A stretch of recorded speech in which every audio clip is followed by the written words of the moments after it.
nós vamos ler duas passagens. Abre lá em Marcos, capítulo 10. Vamos ler versículo 41 ao 45. Depois nós vamos para João. Primeiro, então, em Marcos, capítulo 10, do versículo 41, a parte B desse versículo, ao 45. Marcos, capítulo 10, versículo 41, a parte B do versículo 41. Os irmãos acharam, amém?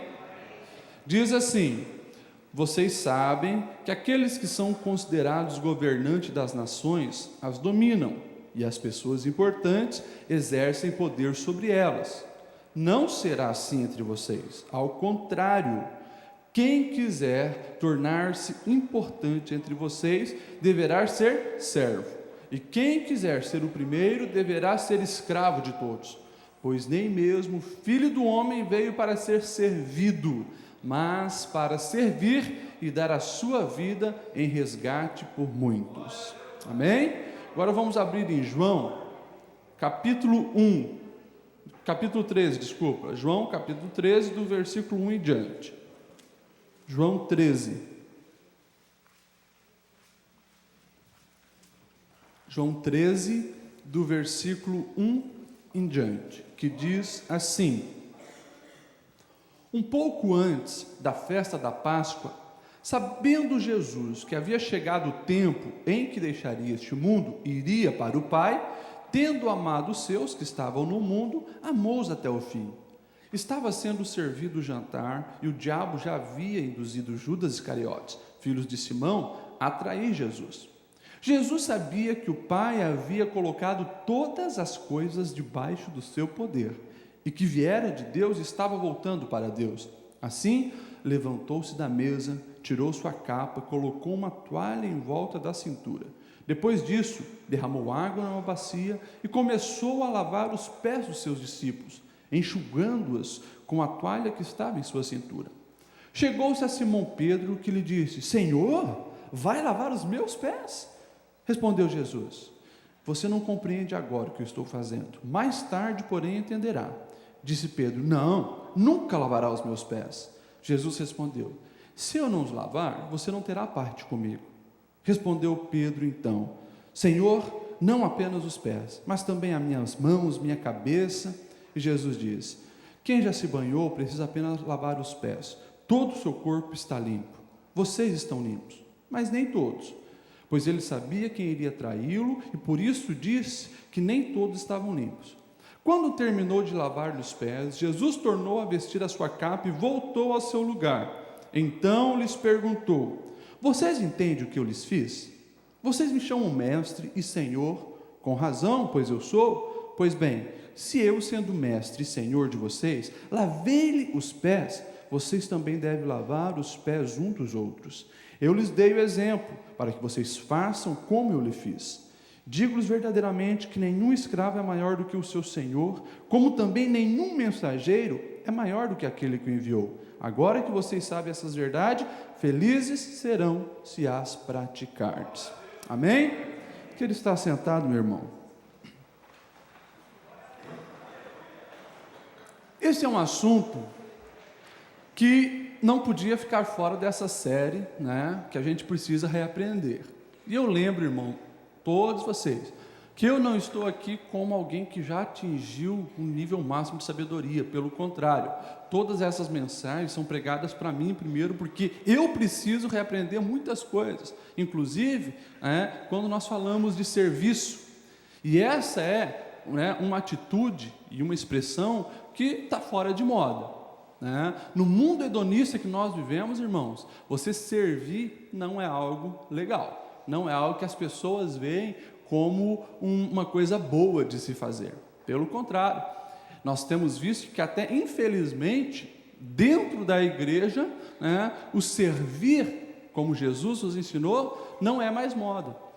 Há um tempo atrás, conversando com um seminarista, uma pessoa que estava se preparando para entrar integralmente no ministério, um dos objetivos dessa pessoa fazer o seminário era justamente poder sentar nessas cadeiras e agora não mais precisar né? Trabalhar em construção, pegar a cadeira para cá, para lá, não vou mais precisar ser um diácono, agora com a teologia eu vou chegar ao nível de pastor, vou poder ficar bem sentadinho aqui nessas cadeiras. Isso me gera uma crise existencial, porque é alguém que não entendeu uma coisa básica do Evangelho, né? E eu separei aqui algumas coisas que a gente precisa estar aprendendo com esses textos. Por isso eu escolhi duas passagens onde Jesus é bem direto a respeito do assunto do serviço. Na primeira passagem que nós lemos lá em Marcos 10, nós vemos a seguinte situação. Jesus já estava super conhecido, né? Todos estavam ali esperando que ele fosse um grande libertador de Israel, né? Tiraria o povo judeu do cativeiro, né? Debaixo do jugo romano, e seria um grande líder político. E daí chega a mãe de dois apóstolos, né, a mãe do João e do Tiago, e chega para Jesus, se prostra aos pés de Jesus, ó Senhor e tal. E quando Jesus pergunta o que ela queria, ela diz: Senhor, meu pedido é o seguinte: quando implantares o teu reino, eu quero que um dos meus filhos esteja à tua direita e o outro dos meus filhos, meu filho, à tua esquerda. Os discípulos ficam indignados, né, com aquela situação, onde já se viu e tal, mas todos eles queriam fazer aquele pedido, né? Só que quem fez o pedido foi o Tiago e o João, mas todos os outros queriam, porque se você pegar o contexto, a briga deles era justamente essa. Essa então é a primeira passagem, e daí Jesus, ele é bem duro, dizendo, aqui não, no nosso reino é o contrário.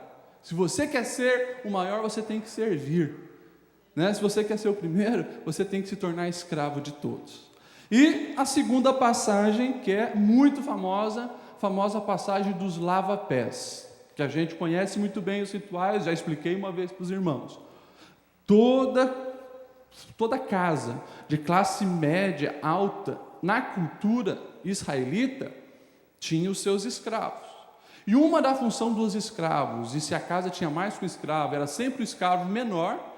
O menor escravo, ele era responsável, porque quando chegava o seu senhor e quando chegavam os convidados, ele já tinha que estar atento, porque quando eles vinham com aquelas sandálias abertas, com o pé todo empoeirado, eles tinham que estar na porta com a talha de água, o jarro de água, né, para lavar os pés de todos que entrassem. Essa era a função do menor escravo.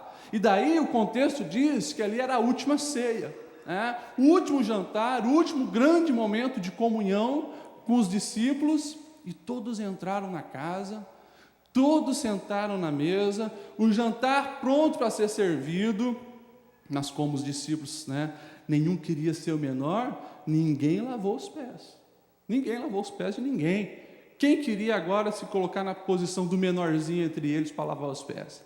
Daí Jesus vai lá, o mestre pega, amarra, a toalha, tal, certinho, o avental, e ele mesmo pega a água e começa a lavar os pés de um por um. E depois que conclui, ele então dá a grande lição de moral em palavras. Esses dois textos que nós lemos, está resumido então nesse contexto que a gente falou. E baseado nisso, irmãos, eu queria pelo menos aqui, a gente podia falar mais sobre isso, mas deixar bem claro para todos nós três verdades que a gente precisa reaprender a respeito do serviço. A primeira é, na lógica do reino, a grandeza está no servir. Na lógica do reino, a grandeza está no servir. Jesus, ele deixa bem claro, ao contrário desse mundo, quem quiser tornar-se importante entre vocês deverá ser servo, quem quiser ser o primeiro deverá ser escravo de todos. O interessante, e a gente vê como Deus iluminou João para escrever o texto do lava-pés. João, nos primeiros versículos, se você olhar, você vai ver a seguinte expressão: e Jesus sabia que Deus havia lhe dado todo poder, ou seja, toda autoridade estava em Jesus. E daí, aquele que era o maior, o mestre de todos, ele que começa a servir. Irmãos, uma coisa que fica bem clara aqui é justamente a ideia que Jesus quis passar. Há duas lógicas: a lógica do mundo e a lógica do reino de Deus. Na lógica do mundo, que era a lógica, que todos eles estavam acostumados ali com os seus grandes Césares, que eram vistos como semideuses, tinha servo para tudo, os Césares tinha servos para tudo. Depois vinham os governantes, que também viviam quase como os reis, tinham servos para tudo.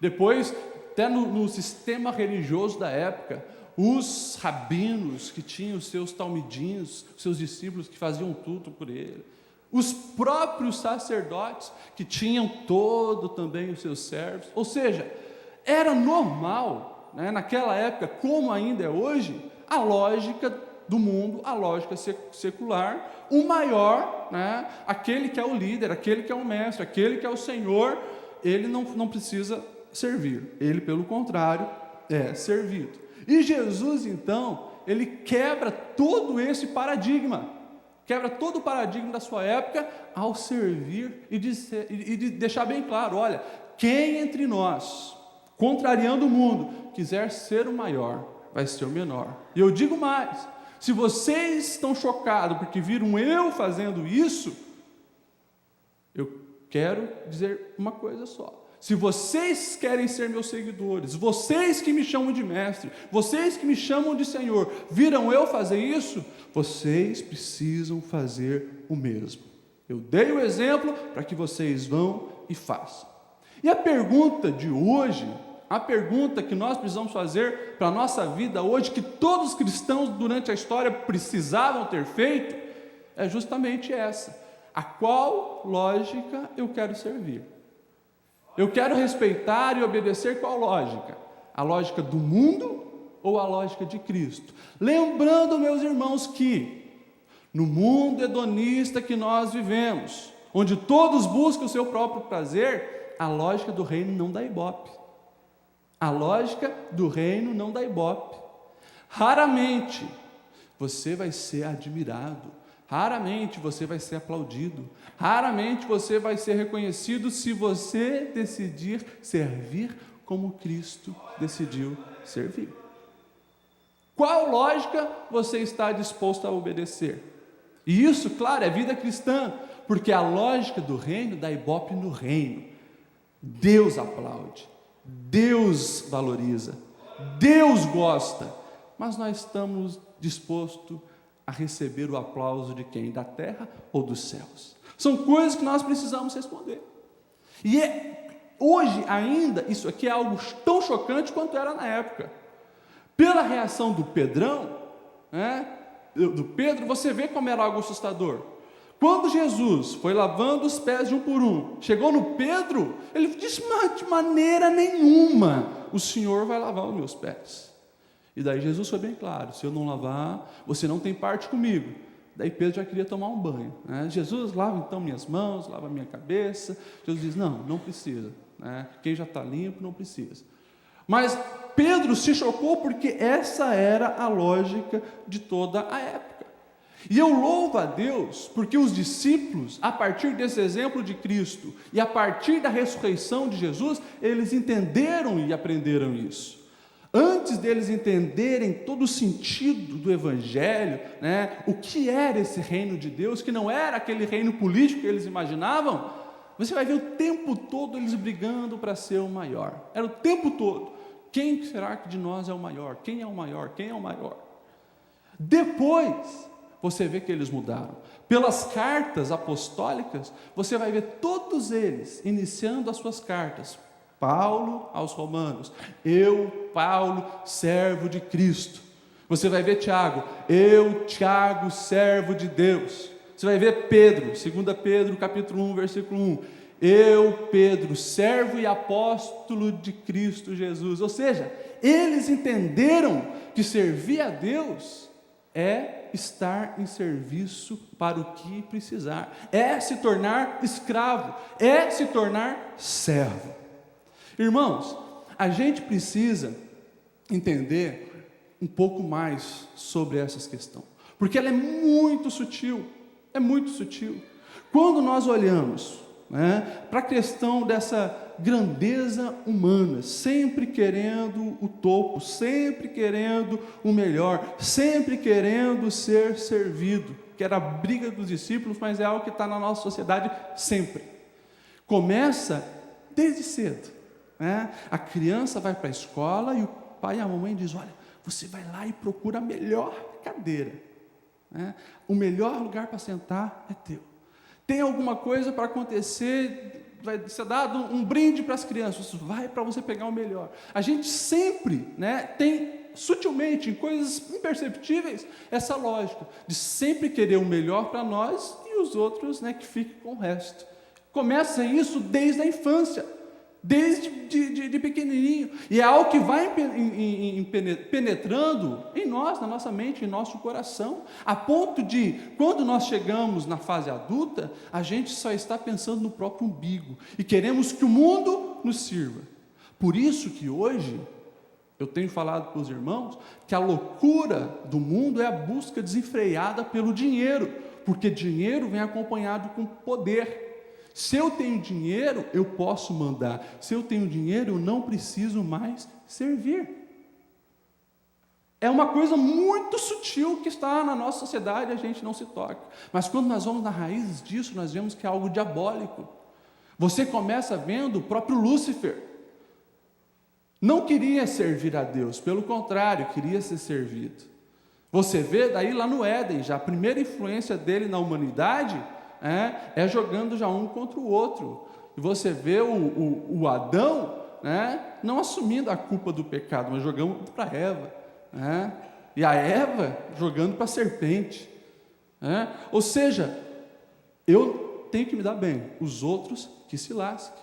Você vê já nos primeiros filhos ali, Caim e Abel, Deus honrou a oferta de Abel, e não a de Caim. Espera aí, quer dizer que Abel então está agradando a Deus, é melhor que eu? Caim foi lá e matou Abel. Irmãos, se a gente prestar atenção, é algo muito sutil que a gente vive hoje. Mas Cristo veio justamente para restaurar a nossa identidade em Deus. Cristo veio através dos laços da cruz, da sua morte, para que nós venhamos ter acesso a Deus e, de novo, a imagem de Cristo seja resplandecida em nossa vida. Portanto, quanto mais de Deus eu tenho, mais eu terei noção da importância do servir e não de ser servido. Então, a primeira coisa que nós precisamos entender, irmãos, na lógica do reino de Deus, a grandeza está no servir. Segunda grande verdade, quanto mais perto de Deus eu estou, mais eu sirvo pessoas. Quanto mais perto de Deus alguém está, mais essa pessoa servirá pessoas. Pedro, na sua primeira carta, capítulo 4 e 10, ele diz assim, olha, cada um exerce o dom que recebeu para servir os outros, administrando fielmente a graça de Deus em suas múltiplas formas. Irmãos, a gente vive em tempos tão hedonistas, que a gente tem coragem de bater no peito, dizer que serve a Deus, sem entender a lógica que eu falei em primeiro lugar ali, que no reino, ser servo de Deus é servir pessoas. Me diga uma maneira de servir a Deus que não me coloca em relação benéfica com as pessoas. Como que eu vou servir a Deus sem servir pessoas? Ah, pastor, mas eu posso entrar no meu quarto sem nenhuma pessoa e lá servir ao Senhor. Não, lá você vai adorar o Senhor, lá você vai prestar um culto ao Senhor, e lá, momento de louvor, momento de oração é para quê? Para que a imagem de Deus seja cada vez mais implantada em você. Qual o objetivo disso? Irmãos, aquele texto que eu já repeti algumas vezes aqui, a parábola que Jesus conta quando, do fim dos tempos, quando está separando o bode das ovelhas, os bodes para cá, as ovelhas para cá. Os bodes vão ser jogados no fogo do inferno, as ovelhas vêm para o reino do Pai. Mas Senhor, como assim? Que divisão é essa? Eu estive nu, eu estive com fome, eu estive com sede, eu estive enfermo, eu estive em prisão. Vocês foram me visitar, portanto venha para o reino. Vocês, eu tive fome, eu tive sede, eu tive preso, eu tive enfermo, vocês não fizeram nada. Portanto, se afastem de mim, porque eu não vos conheço. Senhor, quando foi que te fizemos isso? Quando fizeram a um dos meus pequeninos, a mim vocês fizeram. Irmãos, isso é forte, mas não tem como servir a Deus sem servir pessoas. Deus nos chamou para servir pessoas. E o interessante, que todas essas expressões de servir é não esperar nada em troca. Isso é servir. Eu ajudar, eu amar, eu cuidar, eu fazer o que for preciso sem esperar nada em troca. Se alguém estava com fome, com sede, não tinha o básico para a sobrevivência, o que podia dar em troca para mim? Se alguém não tinha roupa para vestir, se alguém era forasteiro, veio de fora, com uma mão na frente e outra atrás, o que pode fazer por mim? Uma pessoa que está presa, ou uma pessoa que está enferma, uma está presa, traz as grades, não tem liberdade para me retribuir o favor, uma está na cama, sem forças nem para levantar, como é que pode retribuir o meu favor? Ou seja, servir, nessa lógica de Jesus, é justamente eu fazer porque Ele me ensinou, porque eu estou cada dia mais parecido com Ele, e não faço isso para esperar nada em troca. Você vê isso do próprio Jesus. No momento da ceia, onde Jesus começa o lava-pés, quem que estava lá também? O Judas. Jesus, lá no começo diz assim, que Jesus já sabia que ali estava Judas Iscariotes, o diabo já tinha semeado no coração dele para trair Jesus, estava lá. Jesus pulou Judas? Não. Jesus também lavou os pés de Judas, mesmo sendo traidor. Você vai ver Paulo, lá na prisão, quando ele e Silas estão cantando louvores ao Senhor. As paredes, começam a tremer, cai tudo, as correntes se abrem, e aquele cara que tinha aprisionado Paulo e Silas, que tinha provavelmente açoitado eles também, ficou desesperado. As paredes da cadeia abriram, quebraram, vou me matar. E Paulo diz, não faz isso, nós estamos todos aqui. E mais, o melhor que Paulo tinha, ele oferece para aquele carcereiro, o amor de Deus. E a casa de todo carcereiro é salva, porque Paulo entendeu isso. Essa é a lei do amor, ligada à lei do serviço. Irmãos, a gente cai num erro perigoso, que é muito comum hoje no mundo hedonista. Eu servir as pessoas procurando algum benefício para mim. Por isso eu gosto de como Deus inspirou os autores da Bíblia. Quando Paulo ele está escrevendo lá em Gálatas, lá em Gálatas capítulo 6, versículo 7, ele fala sobre a lei da semeadura, ele usa uma expressão antes, ele diz assim, olha, não se deixem enganar, de Deus não se zomba, tudo o que o homem semear, isso também colherá. E a sociedade pensa que eu vou semear para inglês ver, para as pessoas ver, receber os meus aplausos e ok. Por isso que Paulo colocou isso bem claro, olha, não se deixe enganar, de Deus não se zomba. Você engana pastor, você engana pai, você engana mãe, você engana tio, você engana o professor, você engana o teu patrão, você engana quem você quiser. Você pode fingir ser o cara que serve, tal. Deus conhece o nosso coração, de Deus não se zomba, de Deus não se zomba. E no mundo hedonista hoje, uma coisa que nós temos visto é isso, as pessoas servem para receber aplausos, servem para chegar em cargos, servem para conseguir alguma coisa. Eu me lembro de um dia, trabalhava com os adolescentes, não sei se foi, acho que era um dia que tinha uma cantina dos adolescentes aqui, e eu na correria lá, enchi o carro de latinhas, de refrigerante, aqueles fardos assim, Estava o porta-mala cheio, parei o carro ali na frente da igreja, comecei a descarregar e tal. Tinha um jovem, né, boa aparência, parado assim, né, eu dei uma olhada, não conhecia ele, né, esperando quem sabe que fosse me ajudar, né, porta-mala cheio disso. Fui levando, e ele nada de me ajudar. Daqui a pouco um irmão passa o cumprimento e diz, como é que está o pastor Niltinho? Tudo bem? Tá tudo bem, não. E a mãe? Está bem, tudo certinho. Quando aquele jovem, né, se tocou, puxa, é o filho do pastor Niltinho, na hora, ele veio, eu vou ajudar, e começou ali a ajudar, né, nossa, que mudança, né, de uma hora para outra, descobriu que era filho do pastor Niltinho, na hora ali, começou a ajudar, ou seja, estranho isso, por trás tem o quê? O interesse, né? Isso acontece, irmãos, né? Pessoas que diante do pastor, presidente, fingem ser o maior servo possível, só falta tirar o paletó e colocar no chão o pastor passar, mas daí está o outro moribundo ali do lado, que precisa de uma verdadeira ajuda, não faz nada. Irmãos, de Deus não se zomba. Você pode enganar o pastor presidente e paparicar, e ele até vai gostar, né, mas de Deus não se zomba. Sirva o pastor presidente, mas sirva também o menor de todos ali que precisa da tua ajuda.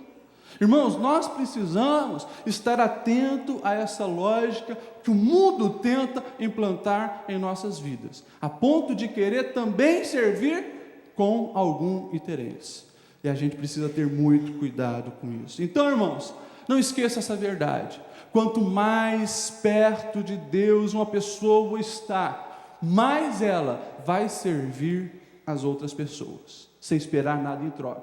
Por isso que a gente precisa até de vez em quando servir o próprio inimigo. Jesus estava lavando lá o pé do Judas. A gente precisa servir aquele que justamente não pode te dar nada em troca. Você sabe que ele não pode te dar nada. Esse precisa da tua ajuda. E é assim que você vai receber os aplausos do céu, se você está servindo esse tipo de pessoa. Então, irmãos, a primeira verdade é justamente que na lógica do reino a grandeza está no servir. Segunda, quanto mais perto de Deus alguém estiver, mais servirá as pessoas. E a terceira coisa que nós vamos olhar aqui é justamente que servir vai muito além de desempenhar a nossa vocação. Servir vai muito além de desempenhar a nossa vocação.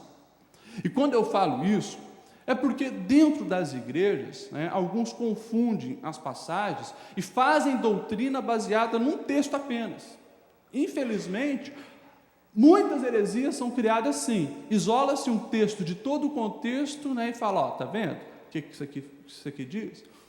Por exemplo, lá em Romanos, capítulo 12, se você for ver do versículo 6 ao versículo 8, Paulo escreve o seguinte, olha, temos diferentes dons, de acordo com a graça que nos foi dada. Se alguém tem o dom de profetizar, use-o na proporção da sua fé. Se o seu dom é servir, sirva. Se é ensinar, ensine. Se é dar ânimo, que assim faça. Se é contribuir, que contribua generosamente. Se é exercer liderança, que exerça com zelo. E se é mostrar misericórdia, que o faça com alegria. E as pessoas confundem, está vendo? Eles dizem assim, olha, se o meu dom é profetizar, eu não preciso servir. Paulo deixa bem claro que uma coisa é isso, outra coisa é servir. E tem pessoas que dizem, não, meu dom é do ensino, então eu só ensino. O meu dom é só de pregar, então eu só prego. O meu dom é só de fazer isso, eu só faço isso. E esquece que aqui Paulo estava falando daqueles que realmente tinham aquela função, aquele cargo, né, que era o cargo da diaconia, que é o termo usado aqui, né, que era servo designado para uma função. Mas se a gente for ver todo o contexto bíblico, e principalmente os ensinamentos de Jesus, a gente vai ver que a doutrina do servir, ela é uma coisa que vem ligada com todo cristão verdadeiro. Então a gente precisa ter isso aqui bem claro. O próprio Jesus, qual era o principal objetivo de Jesus vir ao mundo, irmãos? Morrer e resgatar a humanidade. Pagar o preço, né, que era para a humanidade ter pago ao virar as costas para Deus lá no início. Jesus vem para isso, morre em nosso lugar, nos liga de novo a Deus, o véu é rasgado, ressuscita, né, mas Jesus não deixou de fazer muitas outras coisas boas, inclusive de servir, né, literalmente o homem. Jesus mostra isso, ou seja, que nós precisamos fazer no reino aquilo que no momento o reino carece. E isso aqui, irmãos, é algo muito importante que a gente precisa também prestar atenção.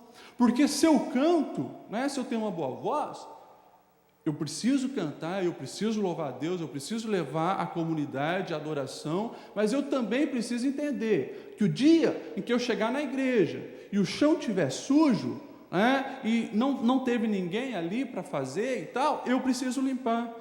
O dia que eu chegar, né, num lugar onde as pessoas precisam daquela necessidade, eu preciso me colocar à disposição para suprir, e não ficar apenas bitolado naquilo que supostamente Deus me chamou. E é o que nós temos visto muito hoje. Pessoas que muitas vezes ocupam o cargo de obreiros na liderança, está precisando trazer cadeira, não é comigo, é com outras pessoas, eu sou chamado para ficar aqui. Irmãos, isso é um grande problema. Porque nas necessidades do reino a gente vai fazendo vista grossa. E a gente muitas vezes, deixa de agradar a Deus, justamente por não entender essa verdade. Diante disso, meus irmãos, nós precisamos justamente entender que nós somos chamados a servir na igreja, nos ministérios que é preciso. Nós precisamos, uma coisa que a igreja precisa muito e que todos nós, cristãos verdadeiros, precisamos fazer: cuidado com os desviados. Você já viu como que acontece dentro da igreja? Infelizmente, veio uma tradição muito ruim no tratar os desviados, há muito tempo já dentro da Assembleia de Deus. A pessoa comete um pecado, e se é na área sexual, pior ainda, adultério. A pessoa adulterou, é tirado então da igreja e a pessoa agora, por muitos, é colocado de lado. Alguns é capaz de, quando passa na rua, nem cumprimenta aquela pessoa. Não, aquele lá é um adúltero, aquela lá é uma adúltera, então não tem mais nada a ver comigo. Irmãos, nós precisamos ter cuidado dessas pessoas. Errou, caiu, não vamos esconder o erro, não vamos concordar com o erro, mas é um momento onde a pessoa está passando por um momento difícil. É momento de orar, é momento de estar junto, é momento de interceder. Ou seja, é algo que nos nossos dias hoje, no reino de Deus em 2013, irmãos, nós precisamos ter um cuidado muito melhor com os desviados. A questão da oração, no geral, e principalmente oração pelas lideranças. A gente vê todo mundo murmurando de pastor, murmura do líder, de adolescente, do líder infantil, de quem dá o cutinho, murmura disso, murmura do porteiro lá no carro, murmura do irmão que está lá cuidando dos carros, murmura de tudo, mas não faz nada e nem ora para que Deus abençoe essas pessoas. Irmãos, tudo isso são coisas que o reino hoje carece e precisa, e muitas vezes a gente fica na nossa zona de conforto, achando que o nosso lugar na igreja é vir e esquentar um banco. Não é, irmãos, não é. Nós precisamos fazer, e não apenas em igreja. Se você não... Pastor, eu não descobri ainda o que talvez precisa ser feito por mim aqui na igreja. Temos os presídios para ser visitados, os orfanatos, os asilos, temos os vizinhos que precisam de uma visita, temos tanta coisa para fazer para o reino de Deus. O reino de Deus não se limita nessas 4 paredes. O reino de Deus é composto por pessoas, onde eu preciso amar e mostrar realmente o reflexo de Jesus na minha vida. E assim eu vou estar sendo útil no reino, vou estar servindo. Assim como Jesus viu que estava todo mundo de pé sujo, e ele, sendo mestre, foi lá e lavou, porque era uma necessidade do momento, eu preciso estar atento às necessidades do reino de Deus para fazer a diferença. Irmãos, servir vai além de desempenhar aquele ofício que você recebeu. E já para concluir, irmãos, eu coloquei aqui algumas observações importantes, justamente a respeito do nosso contexto 2013, onde a gente vê, e eu tenho falado muito sobre isso, nós temos visto o número de evangélicos cada vez crescer mais no Brasil, e todo mundo aí bate no peito, diz que é crente, é cristão, é evangélico, serve a Jesus, e o mundo não muda. Por quê? Porque essas verdades não são compreendidas. Você imagina, irmãos, se 1% desses todos que se dizem evangélicos no Brasil, se 1% cumprisse esse ensinamento de Jesus do serviço, o Brasil seria diferente. E é claro, eu digo mais, ainda a coisa não está tão feia no Brasil, o mundo não está tão podre, ainda porque existe essas pessoas. Presídios ainda são visitados porque tem pessoas que entenderam o que é o serviço, né? Asilos, orfanatos e tantos outros lugares necessitados são ainda, né, ajudados, bem sustentados, justamente porque ainda há cristãos verdadeiros. E o cristão verdadeiro, nesses lugares todos, ele faz um papel totalmente diferente, irmãos.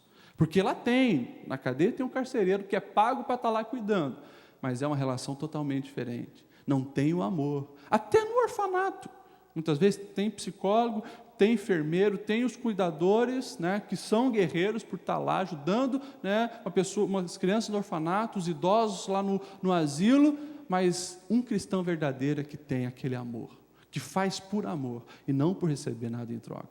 Então, irmãos, nós precisamos realmente mudar, pelo menos o contexto onde nós vivemos, aprendendo novamente a servir como Jesus serviu. Isso é algo fácil de fazer, irmãos? Não é. É fácil de você servir ou fazer alguma coisa boa para aquele que você sabe que está disposto a te trair ou que te traiu?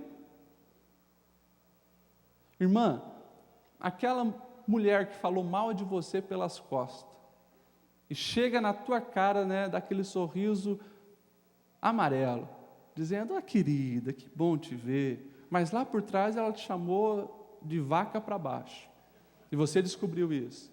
Você está disposto a servir essa mulher? Irmãos, é complicado, não é algo fácil. Por isso, a gente precisa ter bem claro isso, irmãos. Nós estamos vivendo na lógica do mundo ou na lógica de Jesus? A lógica de Cristo, irmãos, é louca. Comparado ao mundo, né, o mundo nunca vai entender, a lógica de Cristo é loucura. Por isso que quando Jesus está ensinando lá no Sermão do Monte, que é o resumão do Evangelho, ele diz: olha, vocês aprenderam assim, mas eu, porém, vos digo isso. Vocês aprenderam assim, eu, porém, vos digo isso. E Jesus deixou bem claro, quem quiser seguir a lógica do reino vai ser odiado, vai ser desprezado. E é isso que vai acontecer, irmãos. Por isso a gente precisa ter bem claro a quem que nós queremos agradar. E não é algo fácil, porque nós o tempo todo estamos sendo influenciados pelo mundo. O tempo todo eu estou sendo incentivado a buscar as minhas regalias, os meus direitos, né? Eu me dar bem na vida. Os outros que, literalmente, né, se danem. É o ditado do mundo. O problema é deles. Cuida de você, né? Você precisa se dar bem, você precisa ser o melhor, você precisa ser o cara. O resto não importa. Mas essa não é a lógica do reino. Só que o versículo 17, ele é fantástico, porque Jesus, ele finaliza o ensino dele, né? Depois Jesus dá aquela lambada nos discípulos: olha, vocês me chamam de mestre e senhor, e eu fiz isso, e eu quero que vocês vão e façam o mesmo. Daí no versículo 17 ele diz assim: olha, agora que vocês sabem essas coisas, felizes serão se as praticardes. Felizes serão se a praticardes. Em algumas versões fala: e assim serão bem-aventurados, que é a tradução felizes. Irmãos, mesmo o mundo andando na ótica ao contrária, as pesquisas científicas de psicologia evidenciam isso, que quem ajuda o próximo, quem é altruísta, vive mais e vive melhor. Vive mais e vive melhor. Você pode fazer um teste com você. Vai um dia visitar um orfanato, beija as crianças, cuida das crianças, vê se você não se sente bem. Diz uma história que uma mulher chegou no psicólogo, um psicólogo cristão, e ele tinha lido, diz que é uma história real, né? Tinha lido justamente a teoria psicológica baseada, né, nos ensinamentos de Jesus. Se eu não estou enganado, era um livro do psiquiatra Augusto Cury. Ele tinha lido e ele achou interessante. E ele, uma das suas clientes que vinha direto com problema de depressão, uma angústia, tristeza, não melhorava, ele falou: vou testar esse método aqui. E ele deu algumas atividades para ela fazer. Se eu não estou enganado, eram 10 atividades, né? ajudar o vizinho a cortar grama, visitar as crianças no orfanato, adotar um animal abandonado, coisas desse tipo, que beneficiava a sociedade no geral e não apenas ela. Era uma mulher rica, estava em alta posição, e com o tempo passando, aquela instrução do psicólogo solucionou todo o problema dela. Ela entendeu que ela estava naquela situação de infelicidade e depressão, porque viveu a vida toda pensando apenas em si, buscando apenas os seus benefícios. Tinha sucesso profissional e tinha dinheiro, mas era uma vazia que precisava de remédio para dormir de noite. Irmãos, uma frase que Jesus falou 2000 anos atrás, a ciência hoje, mesmo não acreditando em Deus, eles estão, através das pesquisas, comprovando que quem é altruísta vive bem e vive melhor. Nós precisamos servir, irmãos. Precisamos reaprender a servir. Entender que quanto mais perto de Deus eu estou, mais eu servirei pessoas, ajudarei pessoas e amarei a humanidade. Isso só o amor de Deus em nós pode fazer. Tá? Se você, irmãos, tentar pela tua própria força amar incondicionalmente e buscar servir incondicionalmente, como nós vemos aqui o exemplo de Cristo, você não vai conseguir, tá? Já estou avisando, vai ser frustrado. Você vai lutar, mas você não vai conseguir. Você vai fazer um planejamento de não, todo mês ou toda semana eu vou fazer uma visita lá naquele orfanato. Se for pelas tuas próprias forças, você não consegue. Agora, quando Cristo está em você, quando Cristo está no trono da sua vida, você vai ver que, na verdade, você é impulsionado a fazer isso. Isso se torna algo normal e natural para você. Eu finalizo, irmãos, com o exemplo de duas pessoas aqui da nossa igreja que eu, particularmente, admiro muito. Um é o irmão Cid, que está de aniversário hoje. O irmão Cid, alguns acham que ele tem um atraso mental, mas é um exemplo de servo. O irmão Cid, irmãos, é o primeiro na terça-feira a arrumar as mesas ali, para o almoço. Depois é um dos últimos a sair. Ajuda a recolher, limpa o chão, sempre servindo. Exemplo, irmãos, exemplo para as nossas vidas. Um outro que eu admiro muito é um adolescente aqui da nossa igreja, acho que ele nem está aí hoje, que é o Bruno. O Bruno, você sempre vê ele aqui na frente, porque ele é um dos professores das nossas crianças. O Bruno, irmãos, se eu não me engano, tem 15 anos. Novo, mas ele sai da casa dele, que é lá perto de Pomerode, vai para a escola, sai da escola, Pedro II, ele estuda à tarde no Senai, traz a marmitinha, almoça por aqui e fica direto, às vezes sem café da tarde, até a hora do culto, para quê? Para estar servindo e cuidando das nossas crianças aqui. Exemplo, irmão, de serviço, não pede nada em troca. Às vezes fica ali a tarde inteira sem comer, porque ele não tem condições financeiras, mas está aqui servindo, está aqui sendo uma bênção na vida dos nossos filhos. Irmãos, nós precisamos melhorar, nós precisamos ser cristão realmente parecido com Cristo. Vamos orar? Se coloque em pé. Irmãos, precisamos reaprender a servir. Eu quero que você, nesse momento, coloque a mão no seu coração, e o pastor Campanelli estará fazendo uma oração por todos nós. Oremos ao Senhor. Nosso Deus e nosso Pai, depois de ouvirmos a Tua palavra, concluímos que realmente precisamos nos tornar cada dia mais parecidos com o Senhor, e o Senhor é o maior servo que já existiu. Precisamos aprender a servir as pessoas, indistintamente, sem querer nada em troca, a servir no Teu reino, mas servir com alegria, servir com gozo na nossa alma, que saiamos daqui hoje, ó Deus, mais cheios deste amor incondicional, implantado dentro dos nossos corações, para servir com alegria o nosso próximo no Teu reino. Deus, ajuda-nos a melhorar, ajuda-nos a crescer, que esta palavra possa, Senhor, trazer uma transformação radical dentro de nós, que esta palavra possa produzir mudanças em nosso comportamento. Deus, que haja uma metanoia, uma mudança de mente em cada um de nós, que mudamos, Deus, a partir de hoje, a partir desta perspectiva bíblica para melhor, em nome de Jesus. Em nome de Jesus, que a nossa sociedade tenha essa consciência, que a igreja da pós-modernidade tenha esta consciência, a consciência do servir. Oh, em nome de Jesus, em nome de Jesus, amém.